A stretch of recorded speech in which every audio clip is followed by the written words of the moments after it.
Assalamu alaikum wa rahmatullahi wa barakatuh. Welcome back to The Proof that Islam is the Truth, where in these episodes we've been discussing some of the amazing scientific miracles of the Qur'an. Information in a book 1,400 years old that every Muslim believes is the uncreated word of Allah, the creator of the heavens and the earth, revealed for the benefit and the guidance of all of humanity. But it's not just a claim that we make, it's something that we can back up with evidence. And we believe that for any rational human being, any thinking person who takes the time and takes the energy and takes the effort to look at these evidences and examine them dispassionately, will come to know that truly Islam is what it claims to be, the religion that has been revealed by God the Creator for the guidance and the benefit of all of mankind. And in our last episode, we were talking about some amazing facts in the Qur'an concerning the universe, how the Qur'an had described the universe is expanding, that the universe has a common origin, and that the universe that we know it as today was formed out of a gaseous mass, and how all of this information was only discovered recently. Let's look at some more verses of the Qur'an concerning cosmology. One of the verses we want to mention is that Allah is the one who created the night and the day, the sun and moon. Each one is traveling in an orbit with its own motion. Now it's interesting that the Arabic word referring to movement with self-propelled motion is the verb sabaha.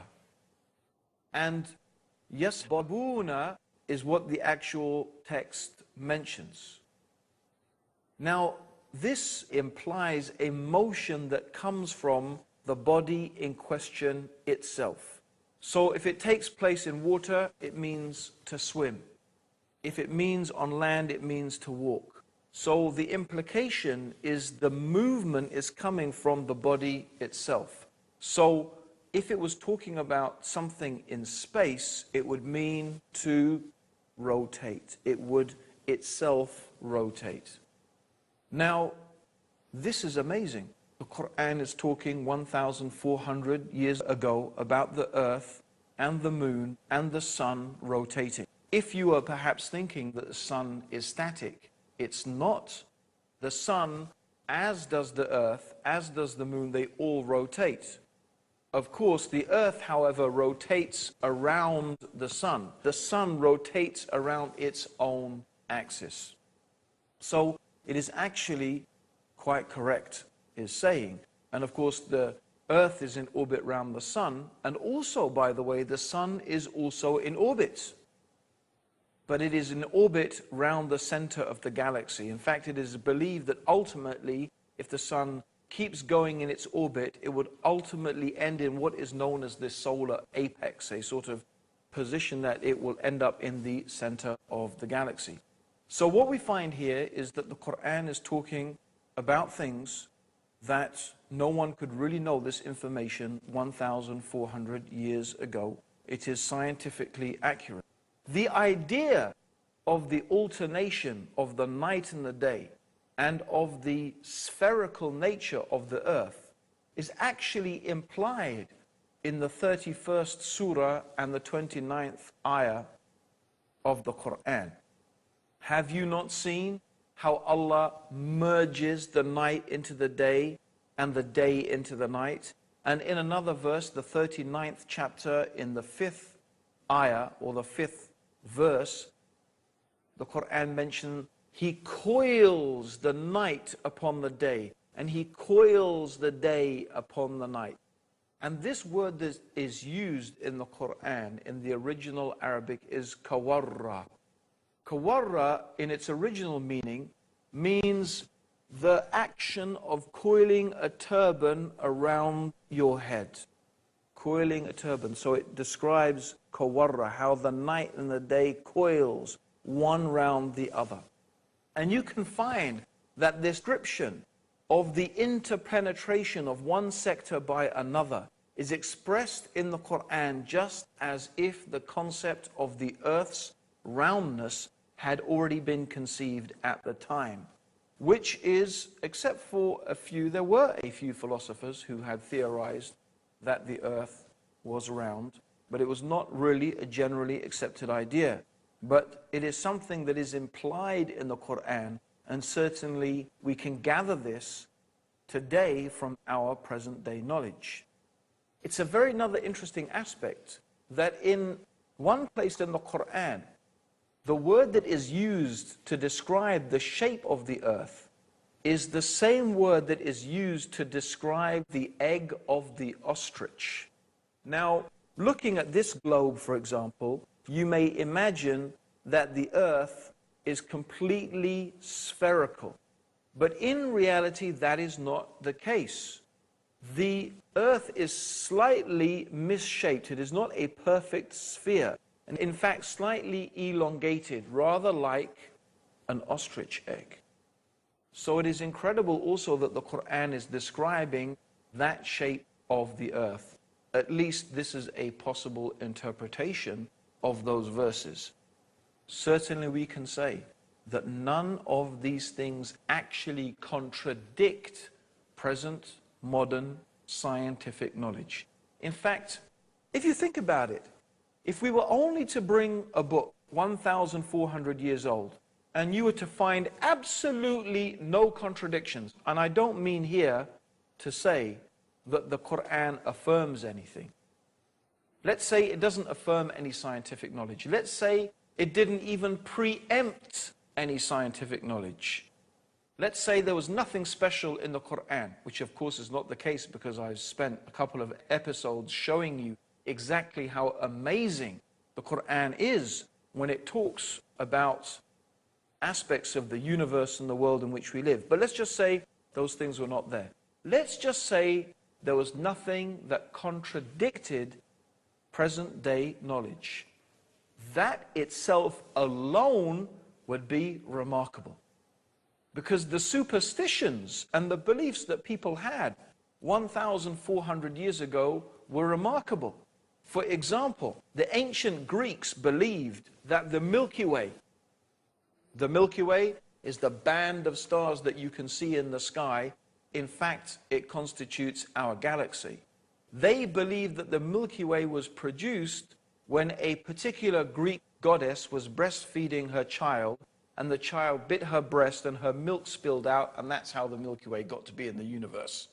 That's their legend of how the Milky Way came to be there. Of course, today we probably all had a good laugh at that and how totally ridiculous it is. How come the Qur'an does not have any stories like that? How come the Qur'an does not have any fantastical descriptions of the origin of the universe and the earth? We find it doesn't. We find that what it says can be perfectly, easily, and sensibly reconciled with modern scientific knowledge. No. Indeed, many of the verses preempt what scientists have discovered today. Don't go away. We've got more for you in the next part of the proof that Islam is the truth after the break.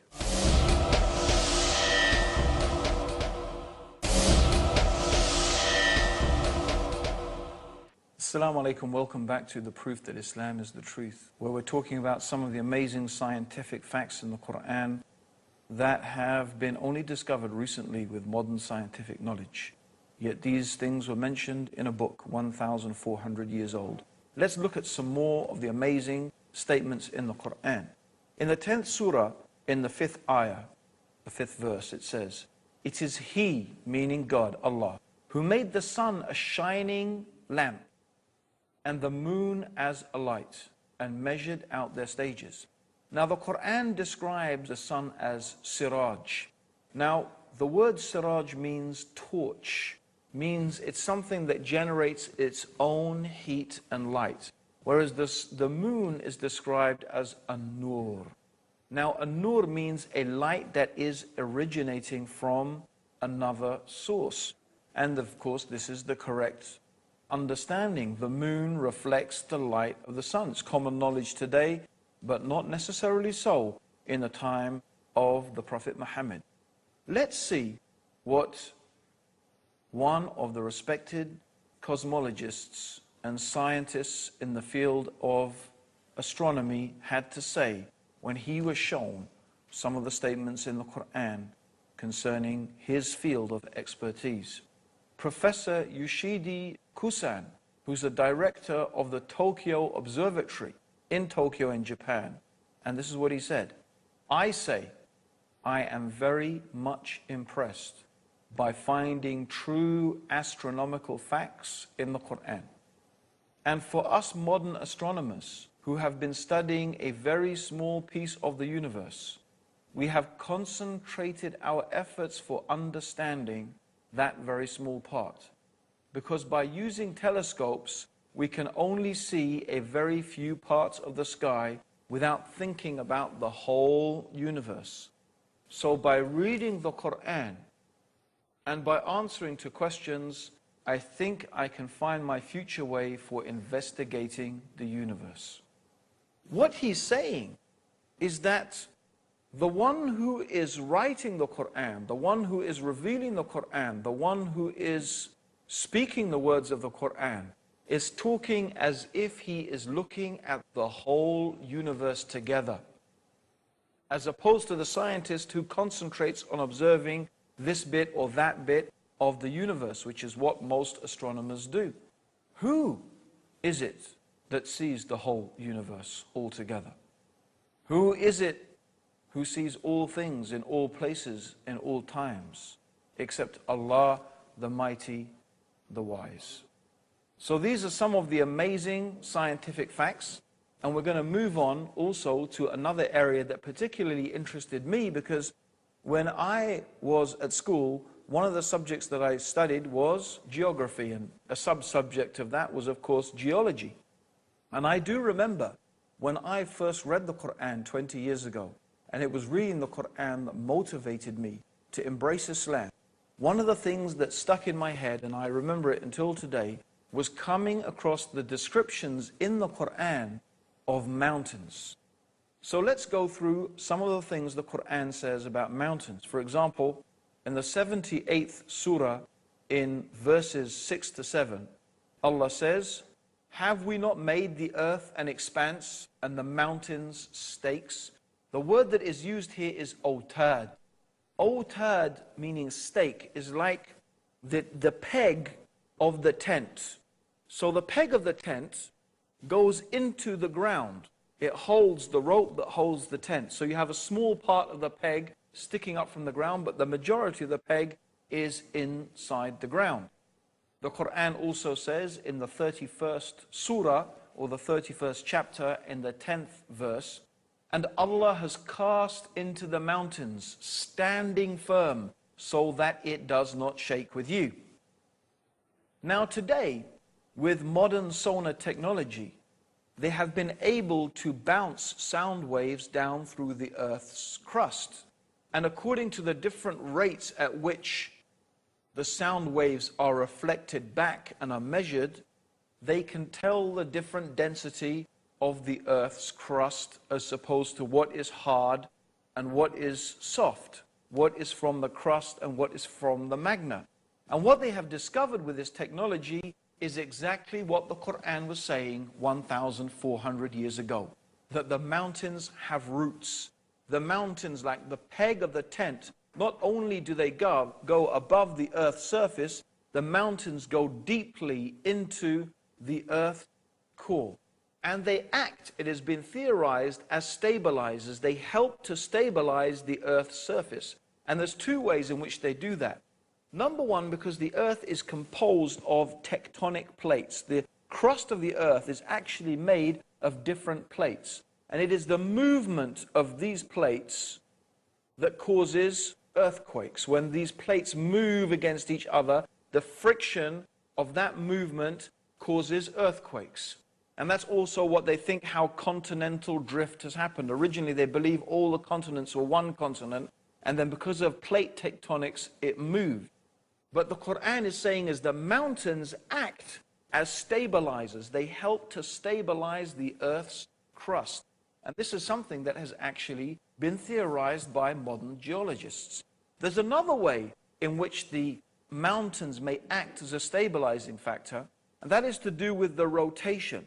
Maybe if you try and spin something, you will find that if it is not really spherical, it will start to rotate, and then it will start to wobble out of shape.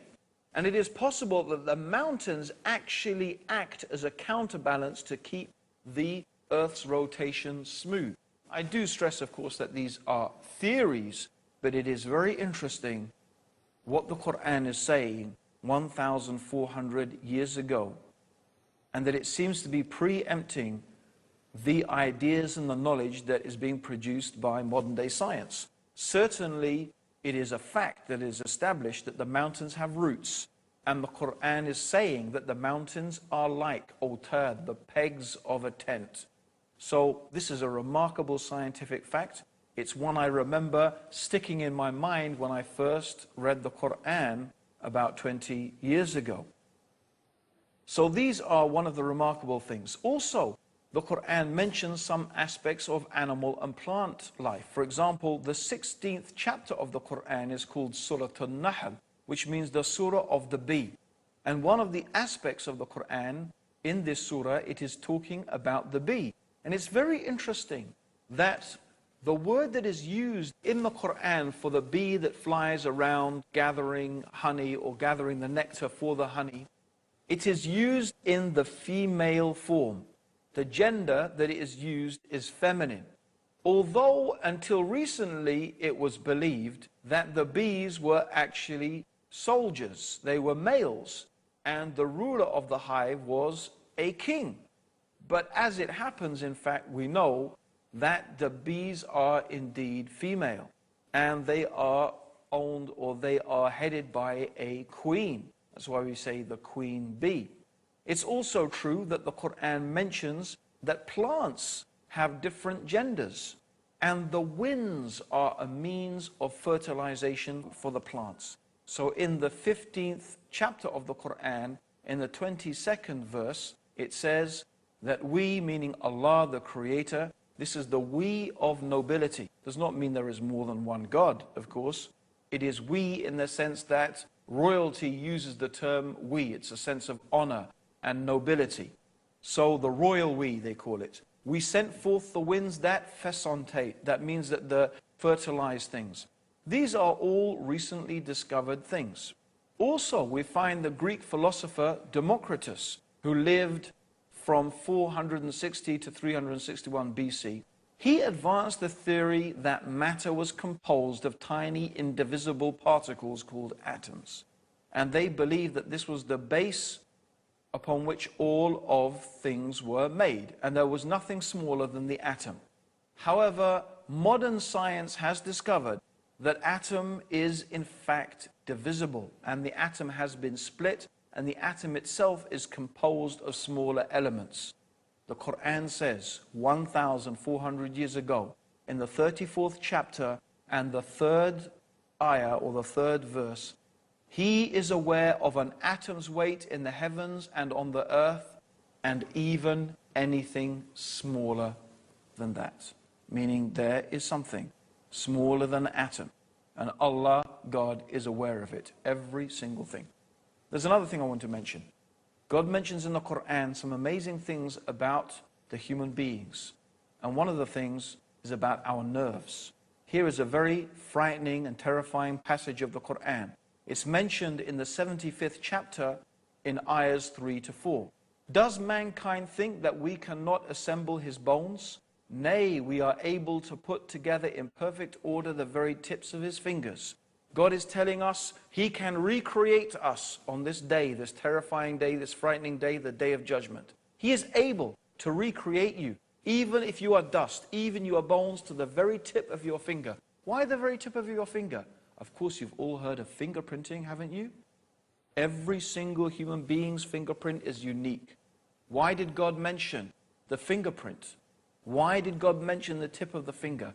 This is the uniqueness of the human being. God is telling us, look, I can recreate you even to this fingertip. That is the power that I have. Even to your most unique attribute, I can create you to that. Be mindful, be careful. I will create you again on the day of judgment, and I will judge you and ask you about every single thing that you have done. This is not common knowledge. How did anyone 1,400 years ago know about fingerprinting? And Allah warns us in the 4th chapter of the Qur'an, in the 56th verse, those who reject our signs, we shall soon cast them into the hellfire.